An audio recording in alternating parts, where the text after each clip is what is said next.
My name is Amelia Vance. I am 26 years old and I live at 42 Oak Street. My mother didn't scream. She didn't throw a plate. She didn't even look angry. She just wiped her mouth with a paper napkin, set it down on the table and looked at me. Amelia, she said. Her voice was calm. It was the same voice she used to order coffee. We sold the house. We are moving tomorrow. You have 1 month to find a new place. You are not coming with us. The room went silent. I felt cold instantly, like someone had opened a window in winter. I looked at my father, hoping he would say something, hoping he would tell her this was a bad joke. But he just kept staring at his plate, pushing peas around with his fork. My older sister smirked behind her glass of water. My younger sister leaned over and whispered, "Good luck paying rent." They didn't ask if I was okay. They didn't ask where I would go. They just wanted me gone. By the next morning, the house was empty. They took the furniture. They took the family photos. They took the life out of the rooms. They left me in a hollow shell. But they made one huge mistake. They thought I was helpless. They didn't know the truth about who had actually signed the papers. 6 months later, my phone buzzed with a text from my mom. "Why are you still there?" I looked at the message and started to laugh. She had no idea. But before I tell you how everything flipped, like and subscribe, drop a comment. Where are you watching from? My name is Amelia Vance. I am 26 years old. I learned how to be invisible when I was 6 years old. It wasn't a magic trick. It was a survival skill. I remember the day clearly. It was a Tuesday. I had come home from school with a drawing I was proud of. It was a picture of our house with a big yellow sun and 4 stick figures holding hands. I ran into the kitchen, excited to show my mother. She was on the phone. She held up a hand to stop me before I even opened my mouth. I stood there, freezing in place, waiting for her to finish. I waited for 10 minutes. My legs started to hurt. When she finally hung up, she didn't look at me. She looked past me at my older sister, Jessica, who had just walked in. "Jessica, did you find the dress for the dance?" Mom asked, her voice bright and interested. I lowered my drawing. I folded it in half, then in half again until it was a small square. I put it in my pocket and walked to my room. That night, I threw it in the trash. That was the first lesson. Do not interrupt. Do not demand attention. Do not take up space. By the time I was 26, I had perfected this art. My name is Amelia. To the outside world, I am a successful software engineer. I make good money. I solve complex problems. I lead a team of developers who respect me. But the moment I crossed the threshold of my parents' house, I stopped being Amelia the engineer. I became Amelia the furniture. I lived at home, not because I couldn't afford to leave, but because it was expected. Or at least, that's what I told myself. The truth was harder to admit. I stayed because I was desperate for them to notice me. I thought if I stayed close enough, if I was helpful enough, eventually they would see me. They didn't. My life in that house was lived in the margins.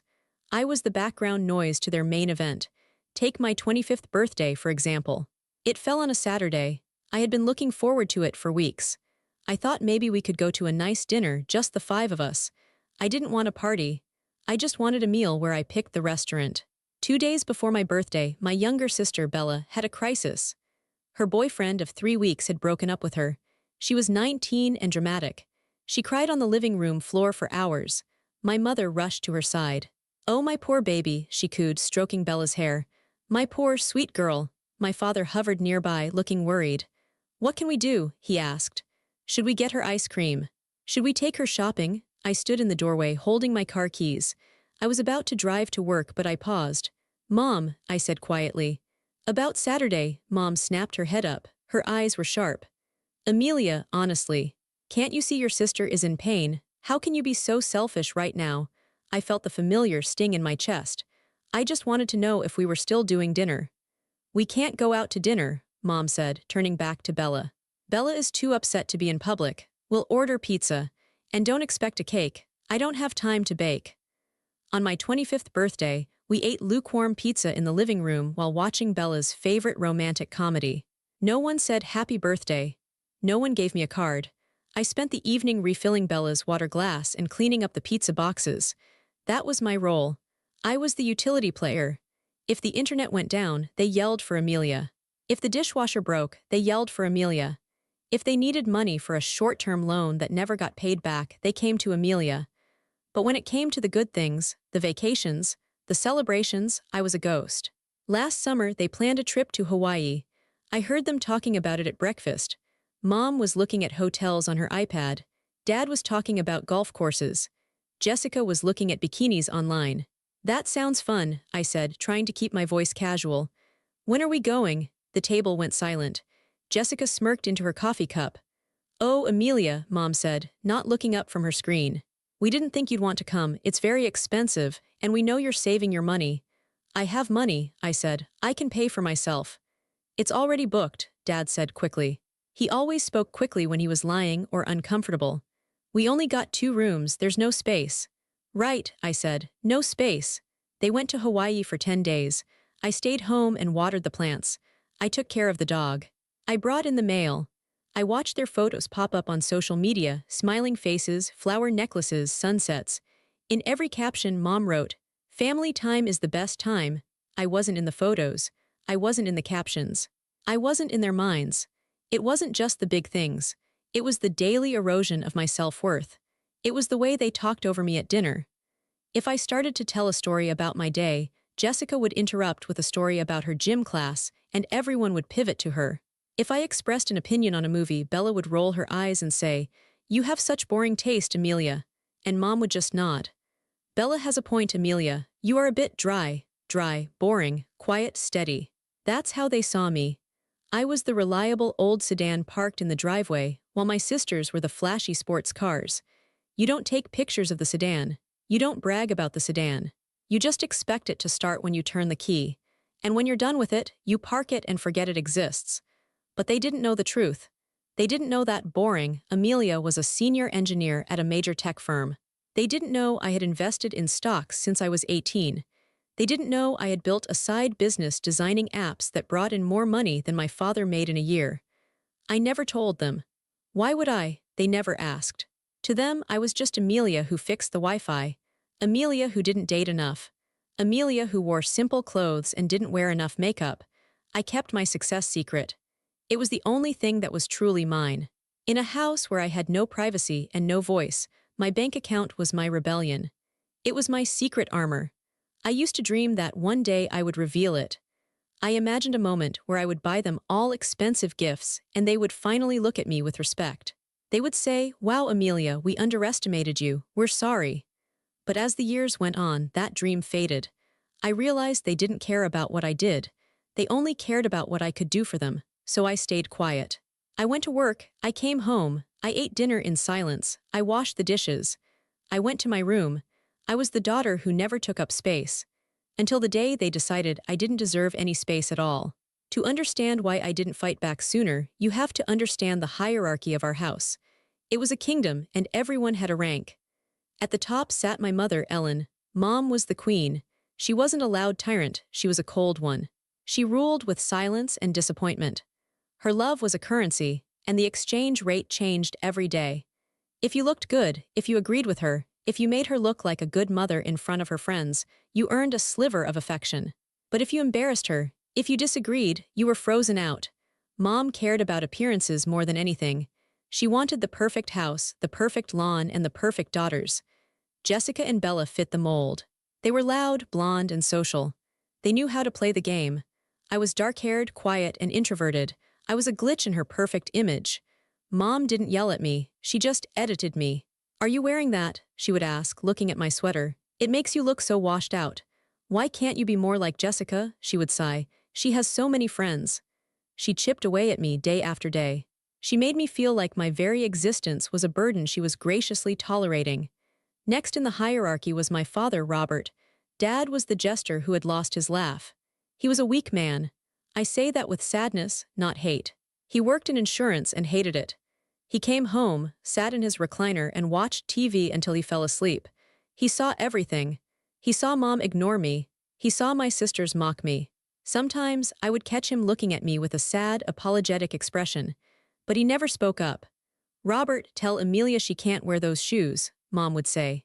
"Amelia, listen to your mother," he would mumble, not looking away from the TV. He chose peace over protection. He sacrificed me to keep Mom happy. In some ways, his betrayal hurt more. Mom was mean, but Dad was indifferent. He was supposed to be my protector, but he was just another piece of furniture, terrified of being rearranged. Then there were the princesses, Jessica and Bella. Jessica was 28. She was the oldest and the meanest. She worked as a receptionist at a salon, but if you asked her, she was a social media influencer. She spent her entire paycheck on clothes and makeup, then borrowed money from mom and dad for her car payment. Jessica hated me because I was smart.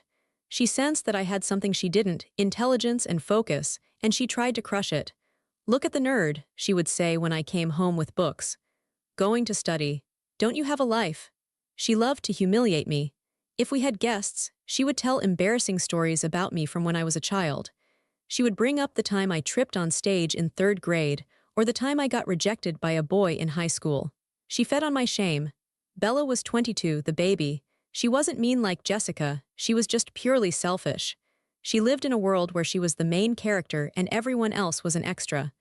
Bella was the sensitive one. If the toast was burnt, she cried. If it rained on a day she wanted to go to the beach, she threw a tantrum. Mom and Dad catered to her every whim. "Bella is fragile," Mom would say.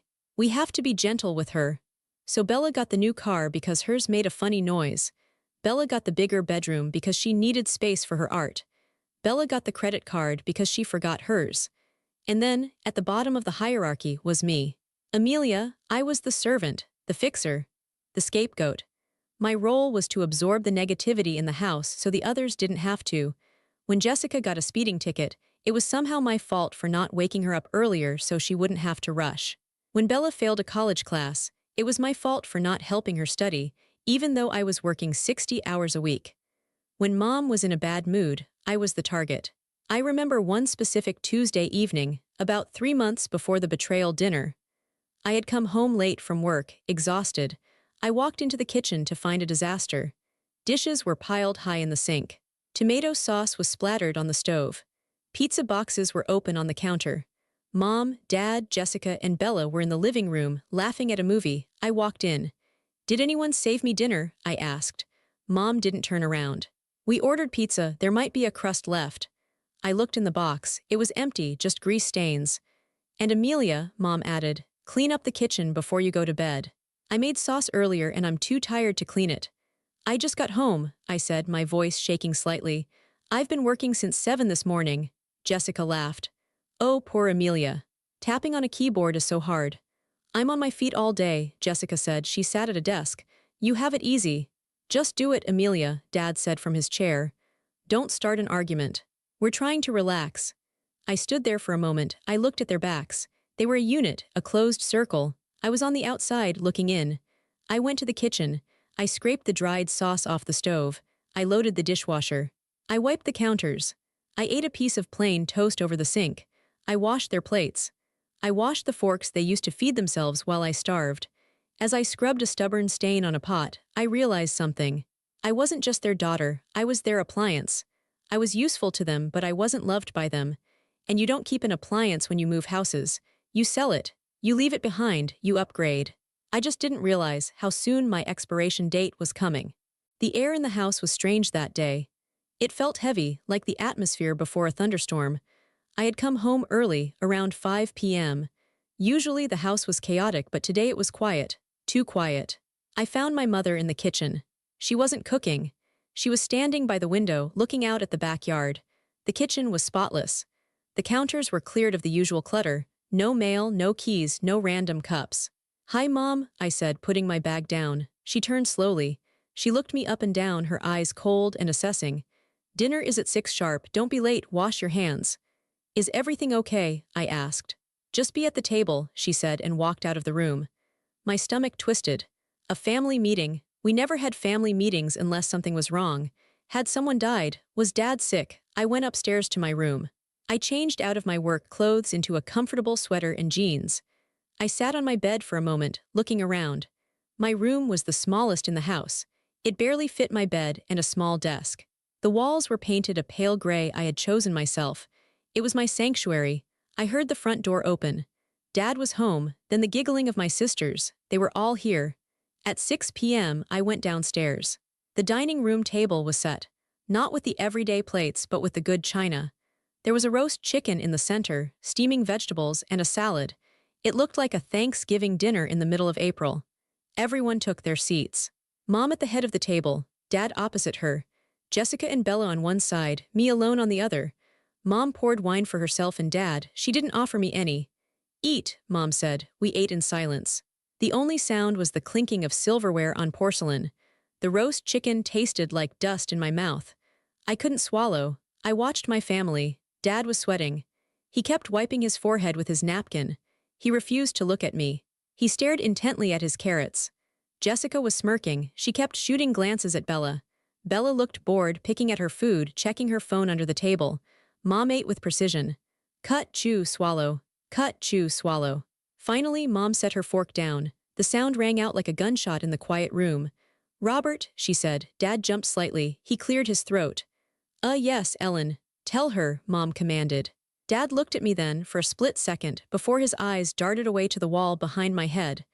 Amelia, he began, his voice weak. We have some news. I gripped the edge of the table. What is it? We've sold the house, Dad said. I blinked. You sold the house, this house? Yes, Mom interrupted. Her voice was steady, void of any emotion.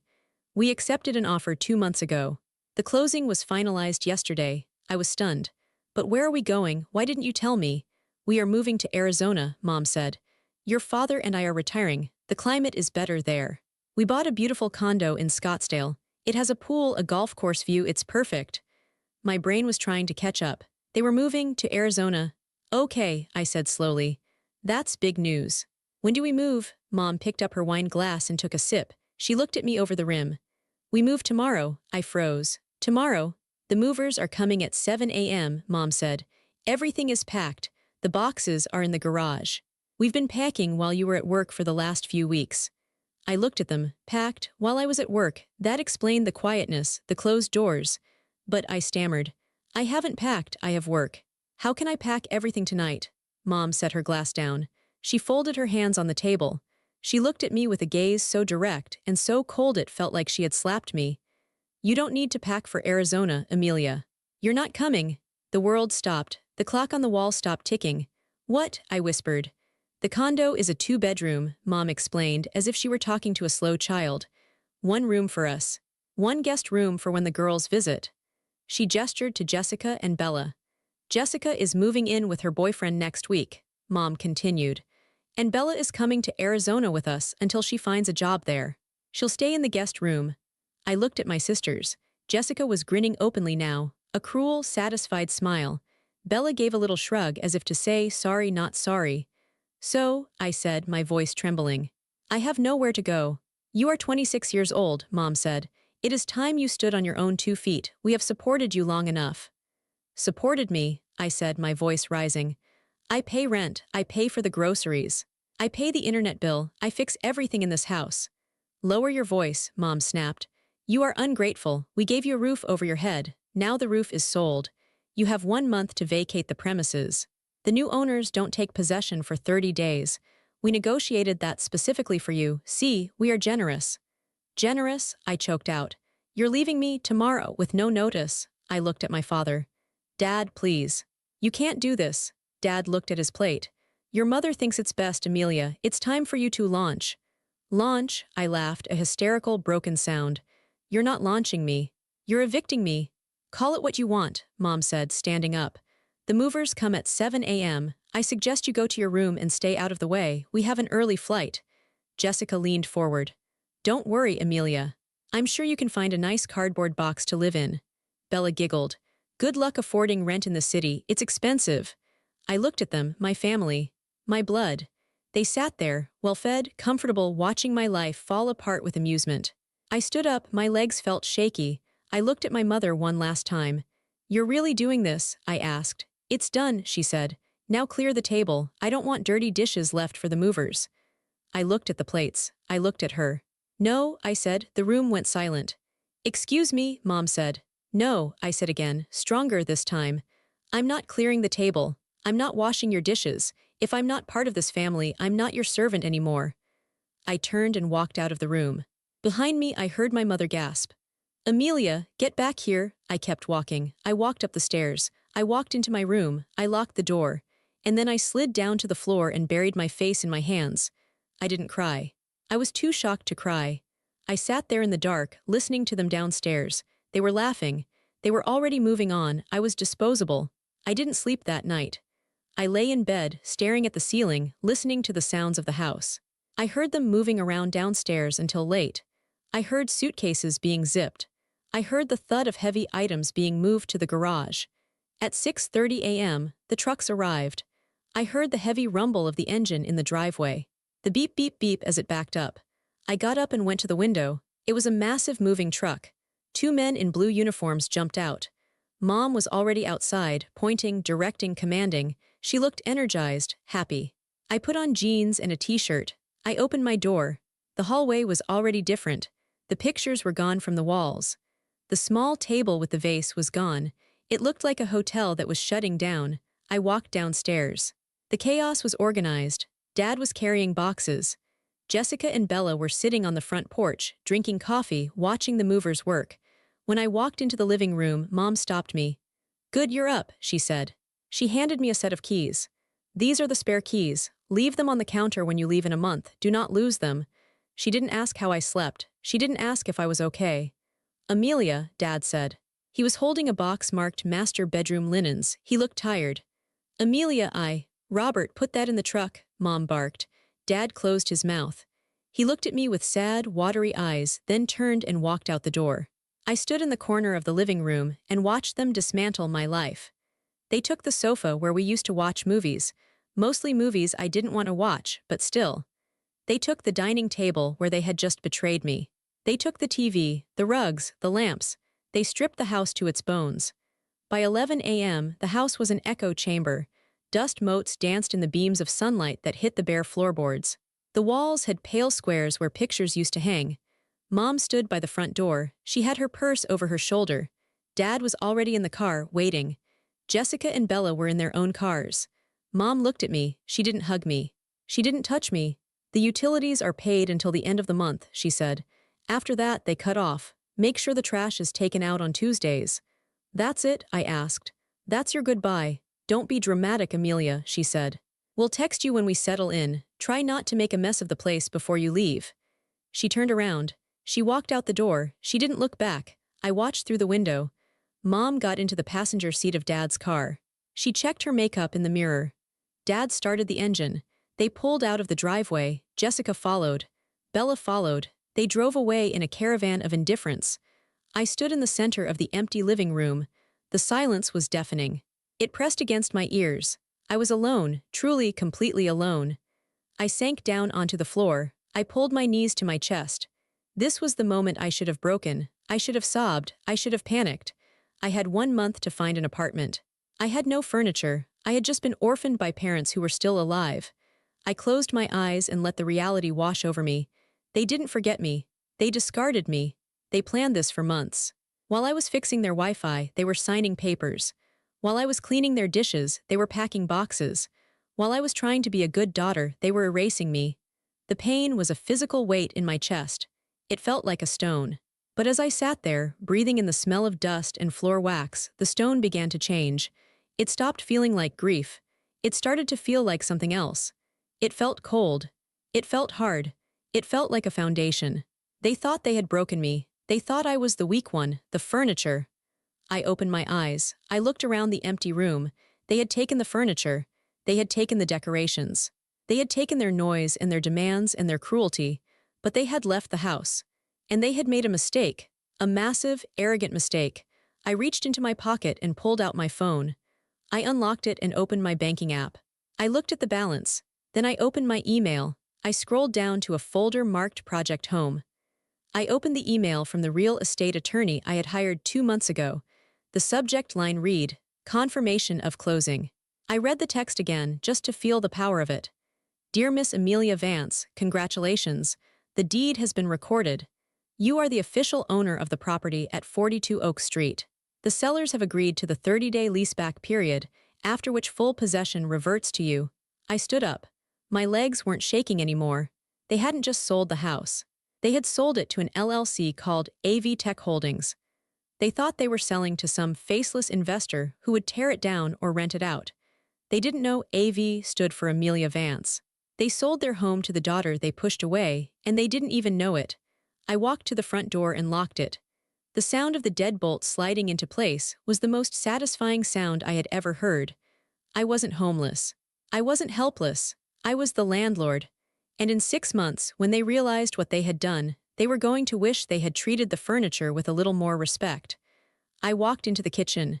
It was empty, but it was mine. I walked into the living room. It was bare, but it was mine. I took a deep breath. For the first time in 26 years, the air in this house didn't smell like fear. It smelled like freedom. I didn't need to pack. I didn't need to leave. I had work to do. I had a house to renovate. And I had a life to build. 1 month, that's what they gave me. I looked at the empty spot where the dining table used to be. 1 month, I said aloud. My voice didn't tremble. Game on. You might be wondering how the furniture of the family, the daughter who was ignored, silenced, and treated like a servant, managed to buy a house right under her parents' noses. It wasn't magic. It was anger, and it was preparation. The story of how I bought the house actually began 2 months before the betrayal dinner. It began on a Tuesday afternoon, a day that felt just like any other. I was at work. As I mentioned, my family thought I was a low-level IT support worker. They thought I spent my days resetting passwords and crawling under desks to plug in cables. That's what they told their friends. Amelia works with computers, my mother would say with a dismissive wave of her hand. It pays the bills, I suppose. The truth was very different. I was a senior back-end engineer for a major fintech company. I had been promoted 3 times in 4 years. I also had equity. And because I had no social life, since my family demanded all my free time, I had a side hustle. I built specialized plugins for e-commerce sites. They were small, unglamorous pieces of code, but they were used by thousands of stores. Every month, royalty checks deposited quietly into an account my parents didn't know existed. I had money. I had savings. I had excellent credit. I just didn't have a voice. That Tuesday, I was sitting at my desk, eating a sandwich, scrolling through my phone. An alert popped up from a real estate app I had downloaded years ago, mostly to daydream about moving out. New listing in your area, 42 Oak Street. My heart stopped. 42 Oak Street, that was my address. I stared at the screen. I thought it was a glitch. I refreshed the page. The listing loaded. There was a picture of the front of our house, taken from the street. The grass was freshly cut. The flower beds were weeded. I knew they were weeded because I had done it myself that Saturday. Charming 4-bedroom colonial in a sought-after neighborhood. Motivated sellers, retiring to Arizona. Retiring to Arizona, I felt a rush of blood to my head. My hands started to shake. I clicked on the photos. There was the living room, the dining room, the kitchen, my parents' bedroom, Jessica's room with her posters on the wall, Bella's room with her fairy lights. And then photo number 18. It was my room. But it wasn't my room. In the photo, my bed was there, but my quilt was gone. It had been replaced by a generic white comforter. My books were gone from the nightstand. The painting I had made, the one thing of mine on the wall, was taken down. They had staged my room to look like a guest room. They had erased me. I sat there in my office chair, surrounded by the hum of servers and the chatter of my colleagues, and I felt a cold rage take over my body. They were selling the house. They hadn't told me, and judging by the photos, they had planned this for weeks. They had waited until I was out of the house to let the photographer in. They had literally stripped my identity from the room to make it more appealing to a buyer. I was a ghost in my own home. I closed the browser tab. I put my phone down. I took a deep breath. For 26 years, I had reacted to them. I had cried. I had begged for attention. I had tried to be good. I had tried to be useful. This time, I wasn't going to react. I was going to act. I picked up my phone again. I didn't call my mother. I didn't call my father. I searched for real estate attorney. I found a man named Mr. Henderson. He had 5 stars and a kind face. I called his office. I need to make an offer on a house, I told the receptionist. But it needs to be anonymous. The sellers cannot know who I am. I met Mr. Henderson the next day during my lunch break. He was an older man with wire-rimmed glasses and a messy desk. He looked at me with curiosity. "Why the secrecy, Miss Vance?" he asked. "Usually, buyers want the sellers to know they are serious." "The sellers are my parents," I said. "If they know it's me, they won't sell. They think I'm broke. They think I'm helpless. They want to discard me, and I want to let them." Mr. Henderson looked at me for a long time, then he nodded. He didn't ask for details. He didn't judge. He just pulled out a legal pad. "We can form an LLC," he said. "A limited liability company. We'll call it, let's see, AV Tech Holdings. Sound boring enough. Perfect, I said. I will be the face of the transaction, he explained. I will communicate with their agent. Your name will not appear on the purchase agreement seen by the sellers. It will only appear on the back-end deed recording, which happens after the sale is closed. Can we do it fast? I asked. If you have the funds, we can do it very fast. Cash offers talk. I showed him my bank statement. Mr. Henderson's eyebrows shot up. Okay, he said. Miss Vance, you are a very capable young woman. That was the first time anyone had called me that in years. The next few weeks were a blur of double agency. By day, I went to work and managed the purchase. By night, I went home and played the part of the oblivious daughter. It was excruciating. I would come home and see my mother packing boxes. What's in the box, Mom? I asked one night. Just clearing out clutter, she lied, not looking at me. Donating old things. She was wrapping her crystal vases. You don't donate crystal vases. I watch them lie to my face every single day. Dad, why are you painting the trim? I asked on a Sunday. Just maintenance, Amelia. The house is getting old, he mumbled. They were prepping it for the inspection. My inspection. I hired an inspector who Mr. Henderson recommended. I told my parents I had to work late that day so I wouldn't be home when he came. I didn't want to accidentally laugh or cry while watching a stranger inspect the roof I was about to buy. The report came back clean. The house was solid. It just had a rotten heart. Then came the negotiation. My parents were greedy. They listed the house for $50,000 more than it was worth. Mr. Henderson called me. They're asking too much, Amelia. We should counter.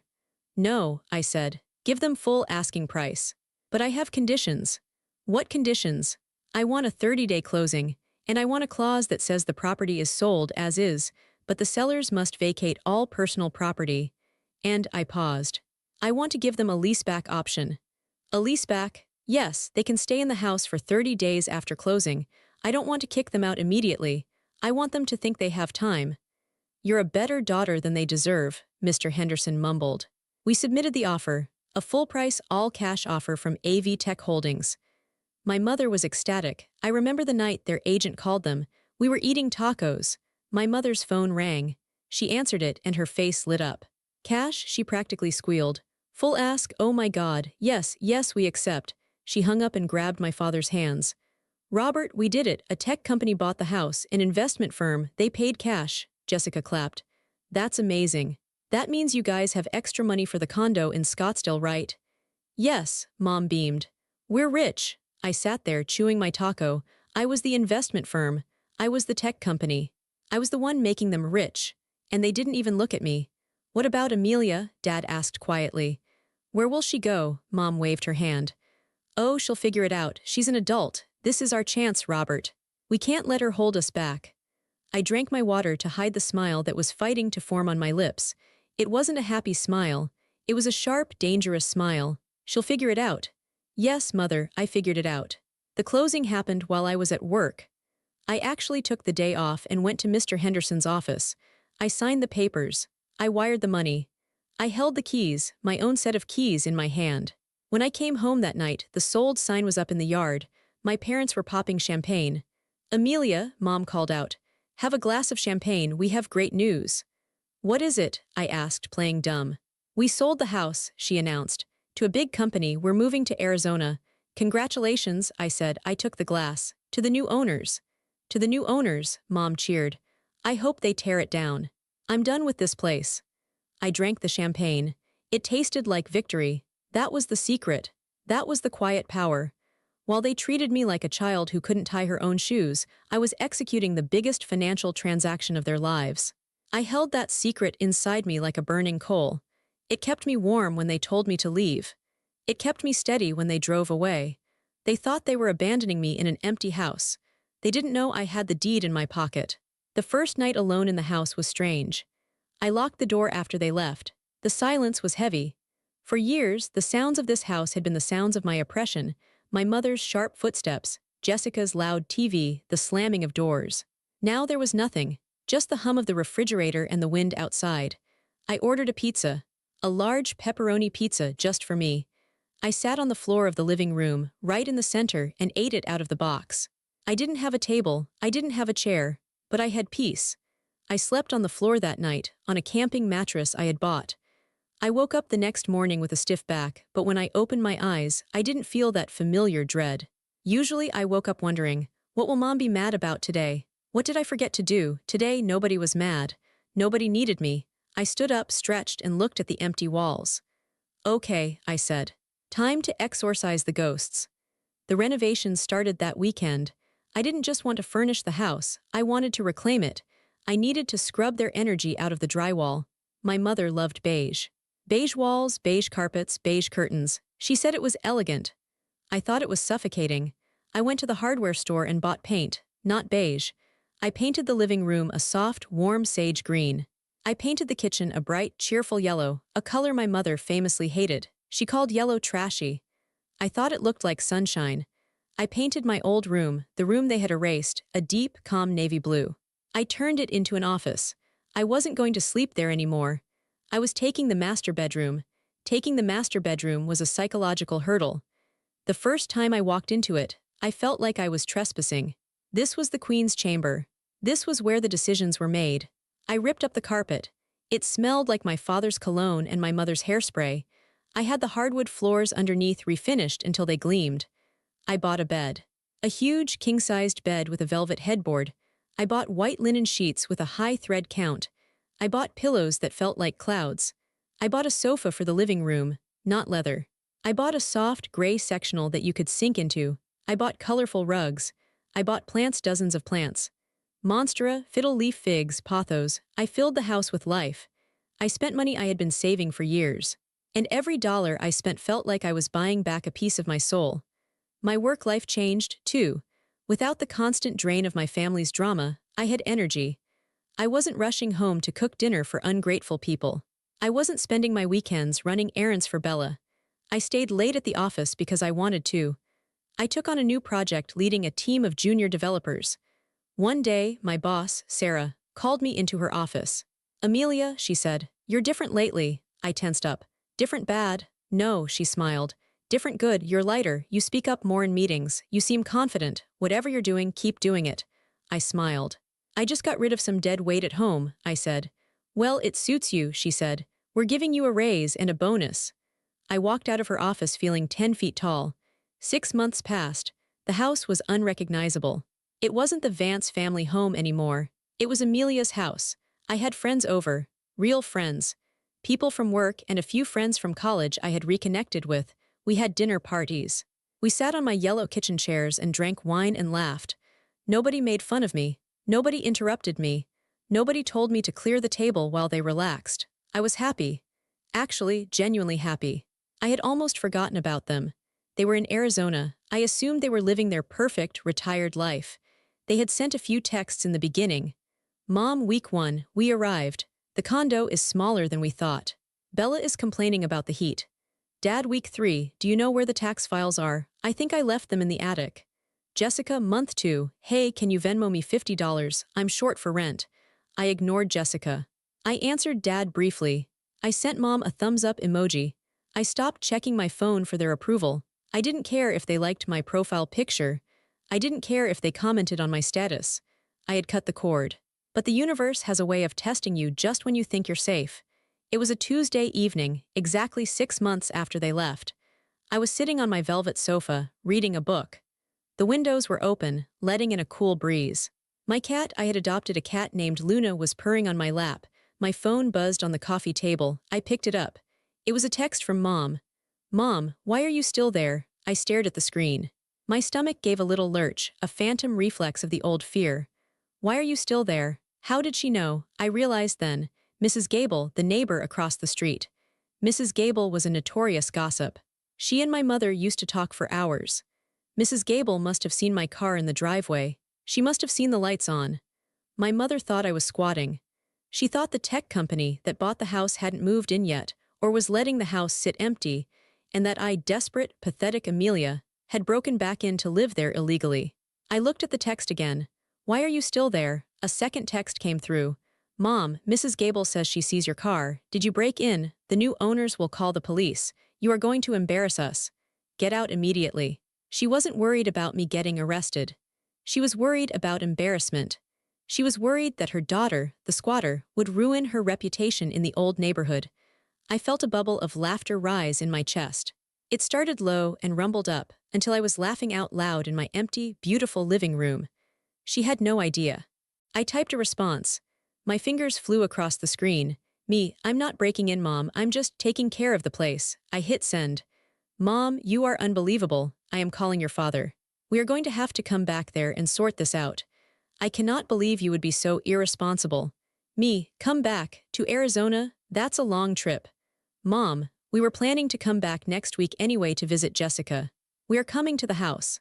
If you are there, you better have a good explanation. She thought she was threatening me. She thought she was going to swoop in, scold her wayward child, and save the day. She didn't know she was walking into a trap. I looked around my living room. I looked at the sage walls, the expensive rug, the art I had chosen. Come on then, I whispered to the empty room. Come and see. I put the phone down. I didn't run. I didn't hide. I went to the kitchen and poured myself a glass of wine. The queen was coming back to her castle. But she was going to find out that the locks had been changed and there was a new ruler on the throne. I was ready. The day they arrived was a Saturday. It was raining, a slow, gray drizzle that made the pavement shine. I had been expecting them for 3 days. My mother had texted me updates on their drive from the airport, mostly threats disguised as travel updates. We are 20 minutes away. I hope you have packed your bags. We are not playing games, Amelia. I wasn't playing games either. I was sitting in the living room, drinking coffee from a mug that said Boss Lady, a gift from my friend Sarah. I was wearing my favorite outfit, soft leggings and an oversized cashmere sweater. I looked comfortable. I looked like I belonged here. At 2:15 p.m., a car pulled into the driveway. It was a rental car, a silver sedan. I watched through the front window as the doors opened. My mother stepped out first. She looked exactly the same, yet somehow different. Her hair was a little shorter, her tan was a little deeper, the Arizona sun, but her expression was the same pinched, unhappy look she always wore when she had to deal with me. My father got out next. He looked older. He was hunched over, struggling with an umbrella. Then the back doors opened. Jessica and Bella, they must have flown in to meet them. The whole squad was here. They walked up the walkway. Mom marched in front, the general leading her troops. She didn't knock. She didn't ring the doorbell. She just reached into her purse, pulled out a key, and shoved it into the lock. I sat on the sofa and listened. Scritch, scratch, jiggle. The key didn't turn. I had changed the locks the day they left. What on earth? I heard Mom mutter. She tried again. She rattled the handle. It's stuck. Robert, come help me. The lock is jammed. Dad fumbled with the door. It's not turning, Ellen. Maybe it's the wrong key. It's the only key, she snapped. She must have changed it. That ungrateful little, she started pounding on the door. Amelia, open this door right now. I know you're in there. Mrs. Gables saw your car. I took a sip of my coffee. I set the mug down on the coaster. I stood up, smoothed my sweater, and walked to the door. I unlocked the deadbolt. Click. I opened the door. My mother almost fell forward, her fist raised to knock again. She caught herself and glared at me. Finally, she huffed. Why did you change the locks? Do you know how illegal that is? You are squatting in a house that belongs to, she stopped. She had looked past my shoulder. She was expecting to see the empty, dusty shell she had left behind. She was expecting to see her failure daughter sleeping on a mattress on the floor surrounded by trash. Instead, she saw the sage green walls. She saw the expensive gray sectional sofa. She saw the abstract art on the walls. She saw the fiddle leaf fig tree in the corner, reaching toward the ceiling. She saw the warm glow of the new lamps. Her mouth fell open. What? She whispered. She pushed past me. She walked into the living room, her wet shoes squeaking on the refinished hardwood floors. What is this? She asked, spinning around. Where did this furniture come from? Dad walked in behind her, shaking his umbrella. He looked around, blinking rapidly. Wow, he said. It looks nice. Jessica and Bella crowded into the hallway. Whoa, Bella said. Did you rob a furniture store? Jessica narrowed her eyes. Did the new owners move in? Are you working for them? Is that why you're here? Are you the maid? That stung, but I didn't show it. Hello, Mom. Hello, Dad, I said calmly. Please take off your shoes. I just had the floors done. Mom ignored me. She was touching the fabric of the sofa. She looked at the label on a throw pillow. This is expensive, she muttered. She turned to me, her eyes wide with panic. Amelia, what have you done? Did you break in and decorate? The owners are going to sue us. They are going to think we did this. We sold this house empty. You need to get this stuff out, Dad said nervously. If the company sees this, Amelia, you're going to get us in trouble. The company knows, I said. They know, Mom asked. You talked to them, what did you tell them? I didn't tell them anything, I said. Because I don't talk to myself. The room went silent. The only sound was the rain hitting the window. What? Jessica said. She laughed, a sharp, nervous sound. What does that mean? You don't talk to yourself. You're weird, Amelia. I walked over to the side table. I picked up a manila folder I had prepared. Sit down, I said. I will not sit down on stolen furniture, Mom snapped. It's not stolen, I said.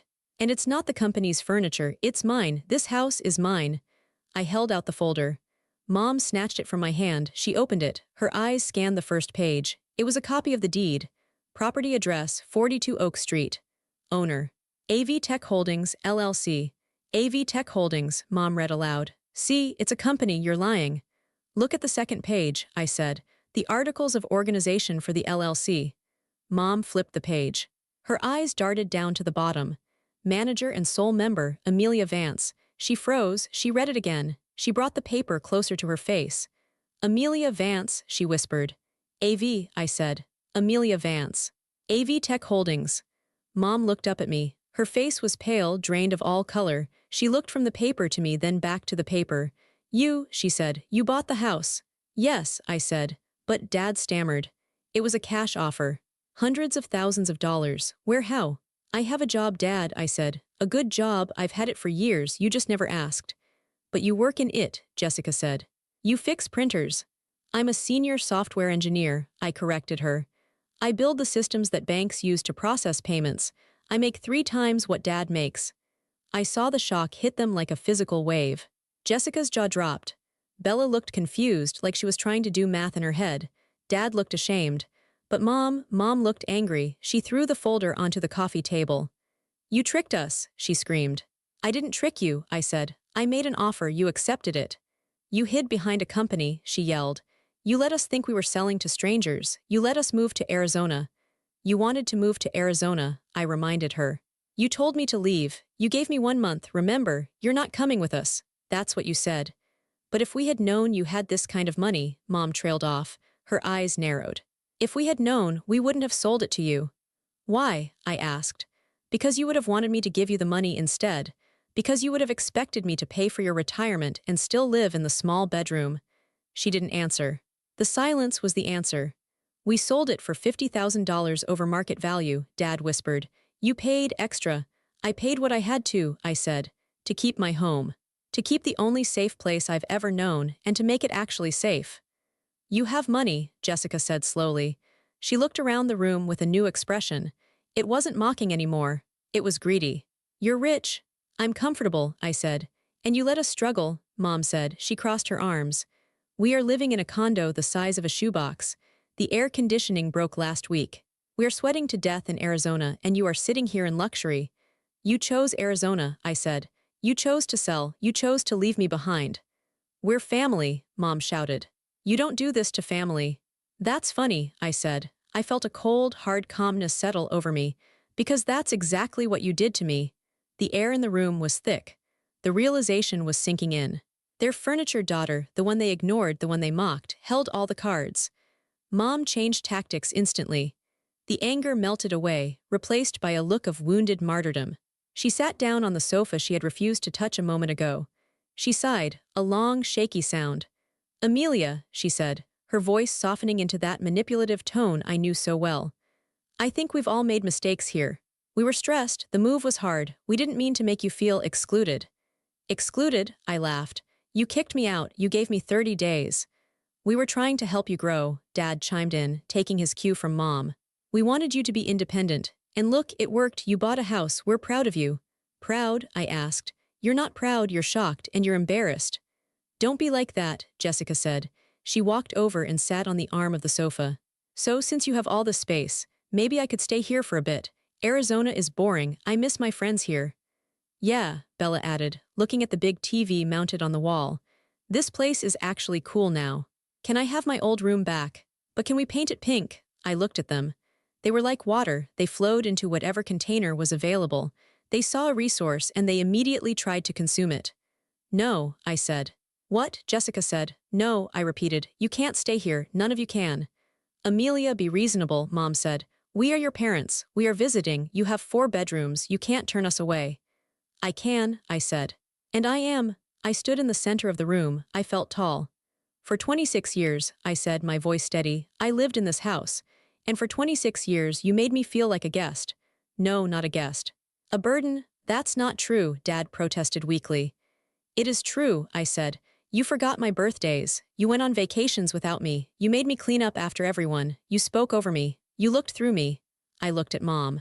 You told me I was boring, I said. You told me I took up too much space. Well, look around, Mom. I own the space now. We loved you, Mom cried, tears springing to her eyes. They were fake tears. I had seen them 1,000 times. We fed you, we clothed you. You did the bare minimum required by law, I said. But you never saw me. You never asked who I was. You never asked what I wanted. You just wanted me to be quiet and useful. We're here now, Jessica said petulantly. We're seeing you now. No, I said. You're seeing my money. You're seeing my house. You're seeing what you can get from me. I walked to the front door and opened it wide. The rain was still falling. I want you to leave, I said. You can't be serious, Mom said. She didn't move. We have nowhere to go. We haven't booked a hotel. We thought we were staying here. You thought you were staying in an empty house with a squatter? I asked. Or did you think you were going to kick the squatter out and stay for free? Either way, the plan failed. Amelia, please, Dad said. He looked genuinely old then. We're tired. I was tired too, Dad, I said. I was tired for years. I was tired when I cooked your dinners. I was tired when I paid your bills. I was tired when you looked at your plate while Mom told me to get out. I pointed outside. Go to a hotel. Go to a friend's house. Go back to Arizona. I don't care, but you are not staying here. Mom stood up. Her face hardened again. The tears vanished instantly. You are a cruel, vindictive girl, she spat. You planned this. You trapped us. I protected myself, I said. There's a difference. If you throw us out, Mom threatened, don't expect us to call you. Don't expect to be part of this family. Mom, I said, looking her dead in the eye, I haven't been part of this family for a long time. You just made it official when you sold the house. She gasped. She grabbed her purse. Come on, Robert, she commanded. Come on, girls, she's insane. She marched to the door. As she passed me, she stopped. She looked at the house one last time, the warm walls, the beautiful furniture, the home she had never been able to create because she was too busy being cold. You'll be lonely, she said. You'll be all alone in this big house. I'd rather be alone in my house, I said, than lonely in a house full of people who don't love me. She flinched. She walked out into the rain. Dad followed. He stopped in the doorway. He looked at me, and for a second I saw a flicker of regret. Amelia, he said softly. Goodbye, Dad, I said. I didn't soften. He had his chance to speak up. He had 26 years of chances, Jessica, and Bella stomped past me, rolling their eyes, muttering about how I was a witch and a loser. I watched them get back into the rental car. I watched the taillights flare red as they backed out of the driveway. I watched them drive away down the wet street. I closed the door. I locked the deadbolt. Click. I leaned my forehead against the cool wood of the door. My heart was pounding in my chest, a frantic rhythm. Thump, thump, thump. But then it slowed. I took a deep breath. I smelled the rain, the fresh paint, and the coffee. I turned around and looked at my living room. It was empty of them. The negative energy was gone. The judgment was gone. I wasn't broken. I was free. The aftermath wasn't explosive. It was quiet. And quiet was exactly what I needed. They went back to Arizona the next day. I know this because my aunt, my mother's sister, who never called me, suddenly called to tell me how heartless I was for turning my parents out into the street. They had to stay at a Best Western. Amelia, she scolded. Do you know how embarrassing that is for your mother? I'm sorry they felt embarrassed, I told my aunt. But my house is not a hotel for people who evicted me. I hung up. Then I blocked her number. That was the beginning of the purge. Over the next few weeks, I received a barrage of messages. Jessica sent long, rambling texts calling me selfish, then asking for a loan in the same paragraph. You're such a jerk, Mom is crying all day. Also, can you lend me $200? My car broke down. Block. Bella sent photos of herself crying with captions like sisterhood is dead. Block. Mom sent emails. Long, guilt-ridden essays about how much she sacrificed for me, how ungrateful I was, and how God would punish me for dishonoring my parents. She never once apologized. She never once admitted that selling the house from under me was wrong. Block. Dad didn't call. I think he was too ashamed, or maybe Mom wouldn't let him. Slowly, the noise faded. The digital tantrums stopped reaching me. My phone became a device for communication again, not a grenade I was afraid to touch. I continued to build my life.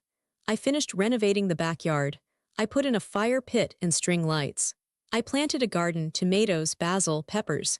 I learned that I loved gardening. I loved nurturing things and watching them grow, something my parents never did for me. My 27th birthday approached. The old Amelia would have been anxious. I would have been wondering if anyone would remember. I would have been bracing myself for a lukewarm pizza and a night of serving my sisters. The new Amelia planned a party. I invited my team from work. I invited my friends from yoga class. I invited Mr. Henderson, my lawyer, who had become a sort of mentor to me. On the night of my birthday, my house was full of light and laughter. Music was playing, music I liked, not the soft jazz my mother insisted on. We ordered sushi, trays and trays of it. We drank champagne. Mr. Henderson raised a glass. "To Amelia," he said. "The smartest real estate mogul I know." Everyone laughed and cheered. "To Amelia," Sarah shouted. "The best boss ever." I looked around the room. These people didn't care about my rank in a family hierarchy. They liked me because I was kind. They respected me because I was smart. They were here because they wanted to be here. I felt a warmth spread through my chest that had nothing to do with the champagne. It was the feeling of belonging. I had built this. I had built this home, this career, this circle of friends. Later that night, after everyone had left, I sat by the fire pit in the backyard. The fire crackled, sending little orange sparks up into the night sky. I thought about my family in Arizona. I imagined them in their cramped condo, bitter and angry, telling anyone who would listen about their ungrateful daughter. They were probably miserable. I didn't feel happy about their misery. Revenge is a heavy thing to carry, and I didn't want to carry it. I just felt detached. They were people I used to know. They were a lesson I had to learn. I pulled out my phone. I had one final thing to do. I went to my contacts. I scrolled down to Mom, Dad, Jessica, Bella. I didn't send a nasty text. I didn't send a picture of my party. I just pressed delete. One by one, I removed them from my phone. I removed them from my life. Self-respect isn't about revenge. It's not about making them pay. It's about removing their ability to make you pay. I put my phone down and looked up at the stars. They looked brighter from my backyard than they ever had before. My name is Amelia. I am 27 years old. I am a homeowner. I am an engineer. And for the first time in my life, I am exactly where I am supposed to be. Tell me where you're listening from, and if you've ever been pushed out only to rise higher. Have you ever had to build your own family because the one you were born into didn't know how to love you? Share your story in the comments. You are not alone.